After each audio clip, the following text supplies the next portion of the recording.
കേരളത്തിലെ സാധാരണക്കാരന്റെ നിത്യജീവിതത്തിലെ ഏറ്റവും വലിയ പ്രതീക്ഷകളിൽ ഒന്നാണ് ഭാഗ്യക്കുറി.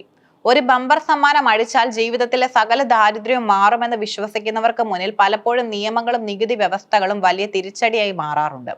സമ്മാനത്തുകയായി പ്രഖ്യാപിക്കുന്ന കോടികൾ മുഴുവൻ ജേതാവിന് ലഭിക്കില്ലെന്ന് മാത്രമല്ല, ലഭിക്കുന്ന തുകയിൽ തന്നെ വലിയൊരു ഭാഗം പലിശയായും പിഴയായും സർക്കാരിലേക്ക് തിരികെ നൽകേണ്ടി വരുന്ന അവസ്ഥയാണ് പലർക്കും ഉണ്ടാകുന്നത്.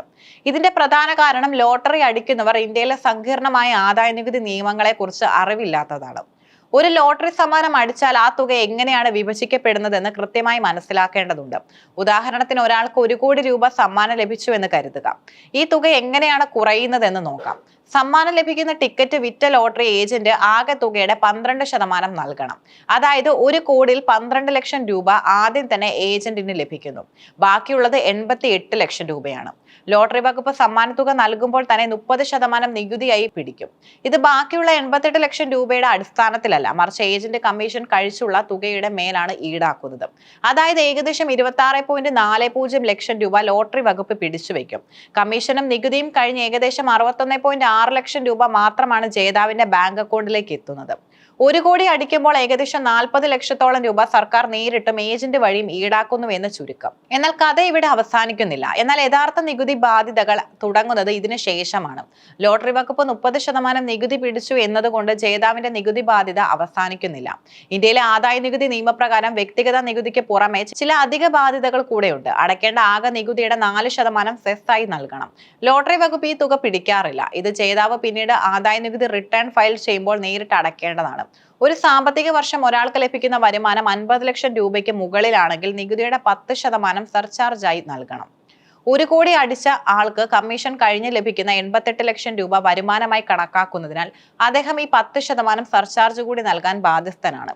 പലപ്പോഴും സാധാരണക്കാരായ ജനങ്ങൾക്ക് സെസ്സിനെ കുറിച്ചോ സർചാർജിനെ കുറിച്ചോ അറിവുണ്ടാകാറില്ല. ലോട്ടറി വകുപ്പ് പണം നൽകിയല്ലോ എന്ന് കരുതി അവർ ആ തുക ഉപയോഗിച്ച് വീട് വെക്കാനോ കടം തീർക്കാനോ ശ്രമിക്കും. എന്നാൽ 2 വർഷം കഴിയുമ്പോൾ ആദായ നികുതി വകുപ്പിൽ നിന്ന് നോട്ടീസ് വരുമ്പോഴാണ് തങ്ങൾ ഇനിയും ലക്ഷങ്ങൾ നികുതി അടയ്ക്കാനുണ്ടെന്ന് ഇവർ തിരിച്ചറിയുന്നത്. ലോട്ടറി അടിച്ച ഒരാൾ ആ സാമ്പത്തിക വർഷം നിർബന്ധമായും ആദായ നികുതി റിട്ടേൺ ഫയൽ ചെയ്തിരിക്കണം. ലോട്ടറി വകുപ്പ് മുൻകൂറായി ടാക്സ് പിടിക്കുന്നത് ആദായ നികുതി വകുപ്പിന്റെ രേഖകളിൽ വരും. എന്നാൽ നിങ്ങൾ റിട്ടേൺ ഫയൽ ചെയ്തില്ലെങ്കിൽ അത് കടുത്ത നിയമലംഘനമായി കണക്കാക്കും. പല ജേതാക്കളും വിചാരിക്കുന്നത് പണം കയ്യിൽ കിട്ടുമ്പോൾ തന്നെ നികുതി പോയല്ലോ എന്നാണ്. എന്നാൽ റിട്ടേൺ ഫയൽ ചെയ്താൽ മാത്രമേ നിങ്ങളുടെ ആ വർഷത്തെ ആകെ വരുമാനവും നിങ്ങൾ അടച്ച നികുതിയും തമ്മിലുള്ള കണക്കുകൾ പൂർത്തിയാവുകയുള്ളൂ. റിട്ടേൺ ഫയൽ ചെയ്തില്ലെങ്കിൽ നിരവധി ഭീമമായ പിഴകൾ നൽകേണ്ടി വരും. ഓരോ മാസം 1% വീതം പലിശ നികുതി കുടിശ്ശികയ്ക്ക് മേൽ ചുമത്തും. നിശ്ചിത സമയത്ത് റിട്ടേൺ ഫയൽ ചെയ്തില്ലെങ്കിൽ 5000 രൂപ മുതൽ ഭീമമായ തുക വരെ പിഴയായി നൽകണം. 2 വർഷം കഴിഞ്ഞ് നോട്ടീസ് വരുമ്പോൾ പലിശയും പിഴയും ചേർത്ത് അടയ്ക്കേണ്ട തുക ഏകദേശം 100% വർദ്ധിച്ചിട്ടുണ്ടാകും. അതായത് നിങ്ങൾ അടയ്ക്കേണ്ടിയിരുന്ന 1 ലക്ഷം രൂപ 2 വർഷം കഴിയുമ്പോൾ 2 ലക്ഷമോ അതിൽ കൂടുതലോ ആയി മാറാം. ലോട്ടറി അടിക്കുന്നവരിൽ ഭൂരിഭാഗം സാമ്പത്തികമായി പിന്നോക്കം നിൽക്കുന്നവരാണ്. പണം കിട്ടിയാൽ ഉടൻ അവർ ചെയ്യുന്ന കാര്യങ്ങൾ ഇവയാണ്: പഴയ കടങ്ങൾ വീട്ടുന്നു, പുതിയ സ്ഥലം വാങ്ങുകയോ വീട് പണിയുകയോ ചെയ്യുന്നു, ബന്ധുക്കൾക്കും സുഹൃത്തുക്കൾക്കും സാമ്പത്തിക സഹായം നൽകുന്നു. ഈ ചിലവുകൾ കഴിഞ്ഞ് ഏകദേശം 1 വർഷം കഴിയുമ്പോഴായിരിക്കും ബാക്കി നികുതിയും പിഴയും അടയ്ക്കേണ്ട നോട്ടീസ് വരുന്നത്. അപ്പോഴേക്കും കയ്യിൽ പണം തീർന്നിട്ടുണ്ടാകും.